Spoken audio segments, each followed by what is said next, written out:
আকাশে উড়বে ও সড়কেও চলবে আমিরের এই হেলিকপ্টার। শুধু তাই নয়, এটি চালাতে লাগবে না কোনো তেল, গ্যাস, মোবিল। আমি এটা মূলত তৈরি করছি, গাড়ি রাস্তাও চলবে, আকাশে উড়বে, গাড়ি চলবে, চার্জ হবে, তেল, মোবিল, গ্যাস চলবে না। নিচে গাড়ির চাকা আর উপরে হেলিকপ্টারের পাখা।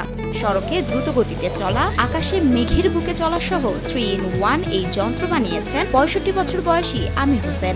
এটা 3-in-1, সেটা হলো আমি এটা উড়ন্ত যানও তৈরি করছি, গাড়ি চলবে, রাস্তায় জাম হলে আকাশে উঠে যাবে, সামনে পিছনে 6 ফিট ফাঁকা থাকলে এই গাড়িটা উপরে উঠে যাবে। শত্রুপক্ষের ছোড়া যে কোনো মরণঘাতী অস্ত্র 100 মিটারের মধ্যে আসা মাত্রই নিষ্ক্রিয় করে দিতে সক্ষম এই আকাশযানটি বলে দাবি করেন আমির হোসেন। যানটা যখন আকাশমণ্ডলে চলবে, সেই সময় যদি শত্রুপক্ষের কেউ আঘাত করে, সেই গোলার আঘাতই হোক আর গুলির আঘাত হোক, এটা আপনার 100 মিটারের মধ্যে আপনার চুম্বক ম্যাগনেটিং হয়ে যাবে এবং সেটা আপনার নষ্ট করার কোনো সুযোগ থাকবে না এই যানকে।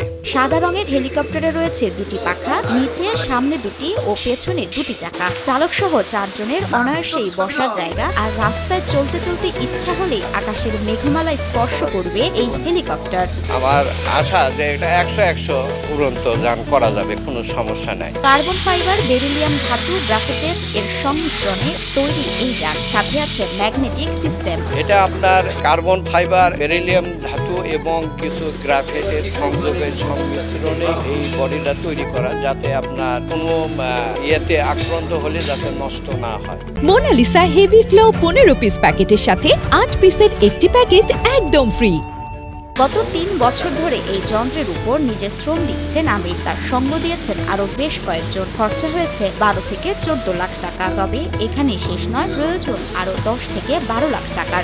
মনে করেন কাজের ফাঁকে ফাঁকে করছি, এই হিসেবে আমার এই বছর 3-এর মতো এটা সময় লাগছে। 12-14 লাখ টাকা খরচ হয়ে গেছে অলরেডি, আরো কম বেশি একটা খরচ হতে পারে। 7টি লিথিয়াম ব্যাটারি দিয়ে হাইব্রিড মোটর, এয়ার প্রোপেলার পাখা ঘুরাবে, চলবে আর চার্জ হবে। আমিরের আবিষ্কৃত হেলিকপ্টার একই সাথে ড্রোনেরও কাজ করবে। 7টি লিথিয়াম ব্যাটারি দিয়ে হাই ভোল্ট ফাংশন করা থাকবে এবং ওটা দিয়ে আপনার মূলত হাইব্রিড মোটর দিয়ে আপনার এয়ার প্রোপেলার খুব সুন্দরভাবে করা আছে। এটা আপনার পাখাগুলো ঘুরাবে এবং ওপরে আমরা উঠে যাব। আমরা ওই মেঘমালা পর্যন্ত হয়তো আমরা উঠে বেড়াতে পারবো। মেঘমালা মানে সাদা মেঘের যে আচ্ছন্ন হয়ে থাকে, এটা আমরা উপভোগ করতে পারবো ইনশাআল্লাহ। বগুড়া শহরের কাটনারপাড়া এলাকার কৃষি যন্ত্রবিজ্ঞানী আমির হোসেনের হাতেখড়ি হয় তার বাবা আব্দুল জব্বার ধনু মেকারের কাছে। এসএসসি পাশ করে ভর্তি হন বগুড়া পলিটেকনিক ইনস্টিটিউটে। বুয়েট থেকে রিভার্স ইঞ্জিনিয়ারিং ডিগ্রি ও জিটিজেড থেকে কৃষি সামগ্রী উদ্ভাবনের উপর প্রশিক্ষণ নেন তিনি। এর মধ্যে প্রায় অর্ধশত কৃষিযন্ত্র